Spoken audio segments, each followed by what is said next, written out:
ট্রাইব্যুনালে বিচারাধীন মামলা ছাড়াও আওয়ামী লীগ আমলে অন্তত ২৫০ জনকে আইনশৃঙ্খলা বাহিনীর গুম করার প্রমাণ মিলেছে। চিফ প্রসিকিউটর জানিয়েছেন তাদের কেউই আর ফিরে আসেনি। দুপুরে নিখোঁজদের পরিবারের সাথে সাক্ষাতের সময় তিনি এই তথ্য দেন।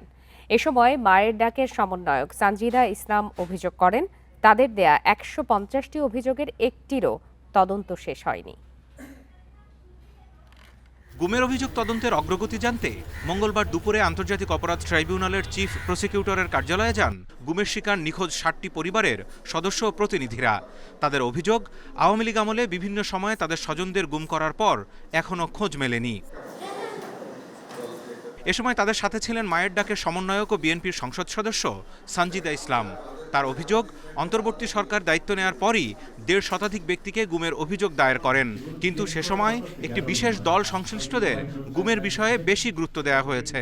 ১৫০ মতো কেস, কিছু কেসে আমরা বলবো না যে অনেক দূরে গিয়েছে, কিছু দূরে গিয়েছে ইনভেস্টিগেশন, বাট এখনো কিন্তু ফুল ক্লোজারে কোনো কেস যায়নি। আমাদের আশা ছিল যখন বিচার কার্য শুরু হবে তখন সবার জন্য একসাথে হবে, এখানে কোনো সিলেকশন থাকবে না। সিলেকশন কেন ওই ৩টা কেসে করা হয়েছিল, জামাতের 3টা কেসকে। তবে চিফ প্রসিকিউটর জানান, দলমত নির্বিশেষে গুমের বিচারের জন্য এখন কাজ করছেন তারা। প্রায় ২৫০ গুমের ঘটনা তদন্তে কাজ করছে বিশেষ তদন্ত দল।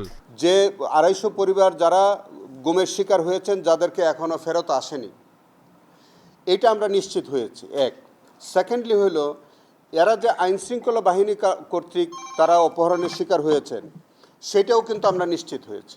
সুমন, ইলিয়াস আলী সহ আমাদের যেসব গুমের পরিবারের সদস্যদের আছে, আমরা একই মাপকাঠিতে বিচার করছি সবগুলো। আমরা সেখানে আসলে দলীয়ভাবে আমরা ওইভাবে দেখতে চাই না। আমিনুল ইসলাম আরও জানান, শিগগিরই বরগুনার পাথরঘাটার চরদুয়ানিতে গুমচর পরিদর্শনে যাবেন তারা। গুমচরে আমাদের ইতিমধ্যে আমরা প্রোগ্রাম দিয়েছি, আমরা হয়তো কিছুদিনের মধ্যে আমরা সেই জায়গা পরিদর্শন করে আসবো, এবং সেখানে আমাদের কাছে রিপোর্ট আছে যে অনেকগুলো মানুষকে ওখানে নিয়ে তারা পেট কেটে হত্যা করে তারা নদীতে ভাসিয়ে দিয়েছে। র্যাবের টিএফআই সেল ও ডিজিএফআই এর জেআইসিতে গুম সহ এ সংক্রান্ত ৩টি মামলা বিচারাধীন। Zahidul Bashar, independent news, Dhaka.